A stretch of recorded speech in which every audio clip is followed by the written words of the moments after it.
Welcome to A1 Storyteller, where real-life moments meet powerful storytelling.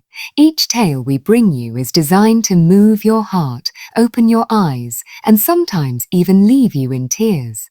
Today's story is one of resilience, sacrifice, and a hauntingly beautiful tribute that shook a nation. You won't want to miss a single second of this powerful journey. The rain fell in a quiet drizzle over the cobbled streets of London. The rhythmic patter bounced softly off the shoulders of Royal Guard Thomas Whitaker, who stood stiff and solemn outside Buckingham Palace. His tall bearskin hat sat proudly on his head, and his crimson coat was crisp despite the damp air. Passers-by stopped to admire the stoic guardsman, snapping photos and whispering about the discipline of these silent warriors. But if anyone had looked closely, if they had peered past the uniform, the silence, the rigid stance, they might have seen something different in Thomas's eyes. Grief, deep and aching. Thomas wasn't just a ceremonial soldier, he was a survivor. Just 6 months prior, his life had been shattered when a surprise explosion during a training exercise claimed the lives of 3 of his closest comrades, Daniel, Freddie, and Marcus. They had grown together through the punishing routines of the Royal Guard. They shared inside jokes, late-night coffees in the barracks, and a brotherhood only those in uniform could understand. And then, in a flash, they were gone. Thomas had been the only survivor. He carried their memory in everything he did, the way he polished his boots, the way he carried his rifle, and the way he stood guard with a fire in his soul, refusing to dishonor them. But it wasn't enough. What the world didn't know about Thomas was that behind the unflinching posture and military sharpness, he was a violinist. He had learned to play as a child, taught by his mother, a music teacher from Liverpool. But as the years passed and duty called, the violin fell silent in its dusty case beneath his bed, until the night he could no longer keep the pain inside. He had returned to the barracks after a long shift, his hands trembling as he sat in the quiet of his room. The memories were loud, the laughter of Daniel, the mischievous grin of Freddie, the serious wisdom of Marcus. He pulled the violin from its case, wiped away the dust, and began to play. At first, the notes were broken, like his heart, but slowly they became whole. His fingers remembered what his soul had forgotten. He played through the night, pouring his grief into each stroke of the bow. From that moment, Thomas played every evening after his shift, hidden away, with only the moon and his memories as audience, until someone heard him. The rain had begun falling softly as Thomas Whitaker returned to his flat that night, still dressed in his ceremonial red tunic and bearskin hat. The echo of the day's footsteps through Buckingham Palace gates faded behind him, but something else echoed louder, the unrelenting silence of memory. He stepped into his apartment, small but immaculately kept. Every item had its place, a habit born from years of military training. Yet no amount of order could mask the growing weight on his chest. He walked to the corner of his living room, where a black velvet case sat on a polished wooden stand. Inside was his violin, a deep mahogany instrument that had once belonged to his grandfather, a World War II veteran who had played it during post-war symphonies for grieving families. The violin had been passed down from generation to generation, and now it belonged to Thomas. His fingers trembled as he opened the case. It wasn't just wood and strings. It was his only way to speak to the 3 ghosts that followed him daily.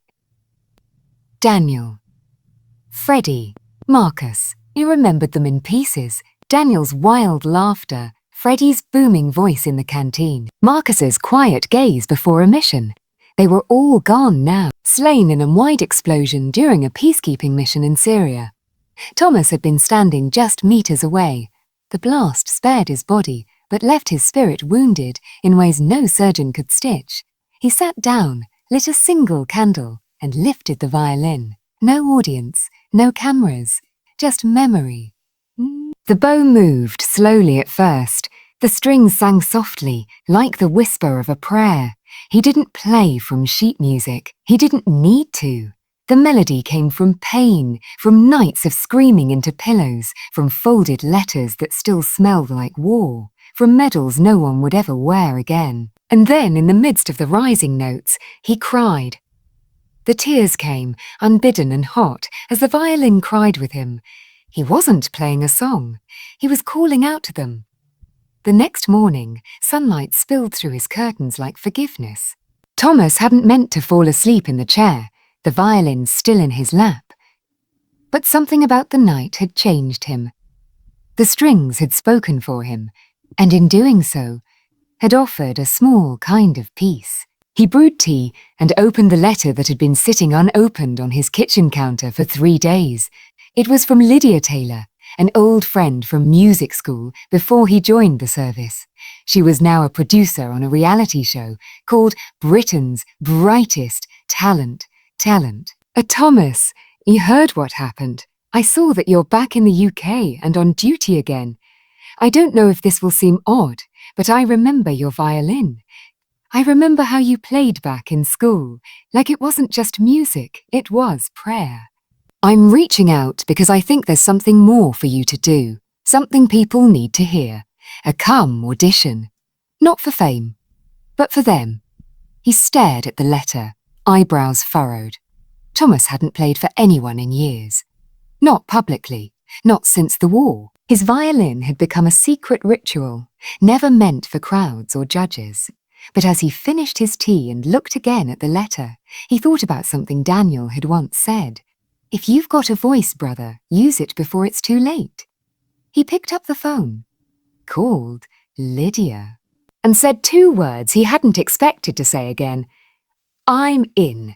The moment Thomas drew the bow across the strings, the studio changed. What began as a whisper of sound grew into a haunting, soul-stirring melody. The notes didn't just echo, they wept. Every vibration carried the weight of a life lost, a friendship broken by fate, and a sorrow too heavy to be spoken aloud.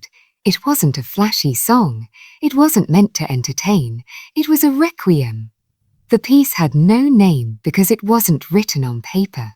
It had been born the night Thomas first wept into his violin.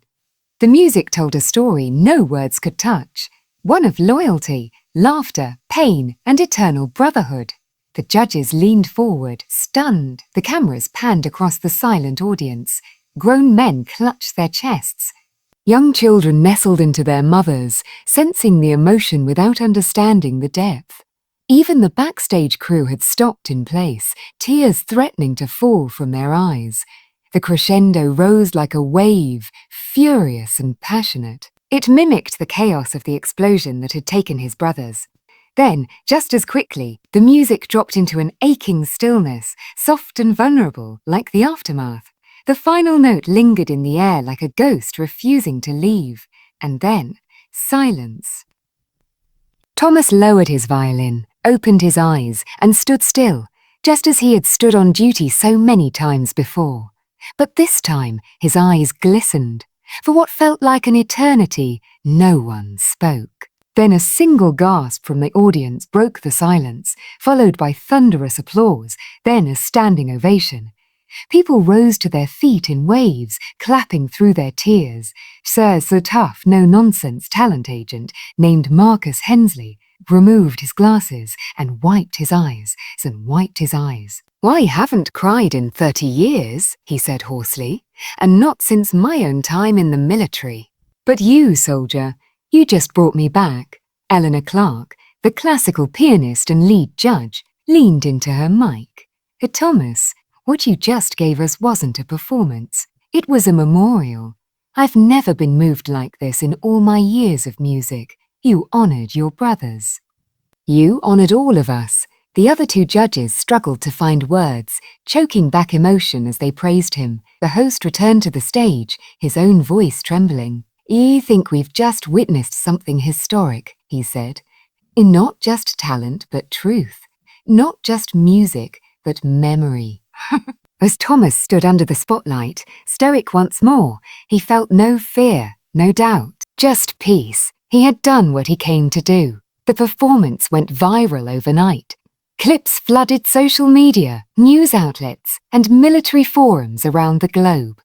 Millions watched and re-watched the moment a royal guard broke rank, not in protest, but in love. The video was shared with the caption, "Royal Guard honors his fallen comrades with violin, leaves nation in tears."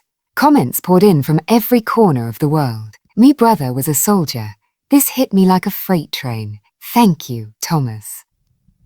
We've never served, but this made me feel the weight of every soldier's sacrifice. And that's not just music. That's what it sounds like when a heart breaks. TV networks requested interviews. Newspapers ran front-page features. Even the royal family reached out privately to express their admiration. But Thomas wasn't chasing fame. He only cared about one thing: keeping the memory of Daniel, Freddie, and Marcus alive. Back at the barracks, life continued, but something had changed. Fellow guardsmen looked at Thomas with new respect. Younger recruits followed him like a quiet legend. Even Sergeant Morris began referring to him as the soul of the regiment. One evening, a letter arrived. It was handwritten in elegant cursive bearing the royal seal. "Dear Guardsman Whitaker, your tribute has touched our hearts deeply. We would be honored if you would perform the same piece at this year's National Remembrance Ceremony at the Cenotaph. In service and in memory, His Majesty the King Thomas stared at the letter, his hand trembling. That performance would not just be watched by millions, but by the very families of the fallen, including those of Daniel, Freddie, and Marcus. He whispered, "I'll do it." For them. The day of the ceremony arrived cold and grey, fitting for a morning of memory. The streets were lined with silent crowds. Veterans wore their medals. Children held red poppies. The atmosphere was thick with reverence. Thomas stood alone on the stage, his dress uniform freshly pressed, his violin shining under the grey sky. He didn't speak. He simply closed his eyes and played. And once more, the violin sang, for the fallen, for their families, and for every soul who had given everything. This time, he didn't cry. He smiled, because he knew they were listening. Would you like me to continue with the final section, including the emotional wrap-up and the A1 storyteller outro, designed to keep your viewers coming back for more? Weeks passed after the remembrance ceremony, but the echoes of Thomas's performance continued to ripple across the nation. Invitations flooded in, requests to perform at military hospitals, schools, even private memorials. But Thomas was careful. He chose only the ones that meant something. He wasn't interested in a career on stage. His mission had never been fame. It was memory, healing, tribute. One cold December morning, he received a message from someone unexpected. Clara Davies, the widow of his friend Freddie. She had seen the performance and wrote, "I watched you play for Freddie. I watched you bring him back, even if just for a moment. My little girl, Emma, never met her father, but now she knows who he was. You gave her that. Thank you." Attached was a picture. Emma, just 5 years old, holding a toy violin, standing beside the television with Thomas frozen on the screen mid-performance. He stared at the photo for a long time. That's when he realized this was bigger than just one tribute, bigger than just one story. This was legacy. With the support of the Royal Guard, the Ministry of Defence, and a growing list of private donors, Thomas launched a project called the Silent Strings Foundation. It was a program that provided free music education to children of fallen soldiers. The goal wasn't just to teach violin or piano. It was to give these children a way to express grief, to find hope, to remember without being broken. The first school opened a year later in a quiet town in Essex. The sign above its doors read, "In memory of Daniel, Freddie, and Marcus, their music lives on." On opening day, Thomas stood before a class of 20 wide-eyed kids. Some had lost mothers. They were quiet at first, unsure. But when he raised his bow and played the first soft note, they listened, and then they smiled. For the first time, many of them saw that their pain could turn into something beautiful. 2 years after his audition, Thomas was invited back to the Royal British Talent Showcase, not as a contestant, but as a guest performer to close out the finale.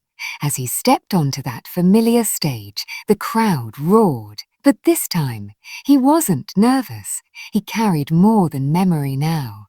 He carried hope, and he wasn't alone. Behind him stood 20 children from the Silent Strings Foundation, each holding their own instrument. Some violins, some cellos, even a harp. Among them was Emma, Freddie's daughter, beaming with pride. The judges, now older and more reverent, stood silently, hand on hearts. Thomas turned to his young orchestra, gave them a single nod. Then together they played. The music was no longer mournful. It was bright, filled with light, carrying all the voices of the past into the present. It was a song of legacy, and when the final Nzrobi did, the crowd didn't clap right away. They stood, they cried, and then they cheered as one. And that, dear viewers, is the story of Thomas Whitaker, the silent royal guard whose violin carried more than melody. It carried the weight of sacrifice, the pain of grief, and the power of love. His story teaches us that sometimes strength isn't in the loudest voice or the biggest stage. Sometimes it's in the quiet weeping of strings, in the silence between notes, and in the way we choose to remember those we've lost.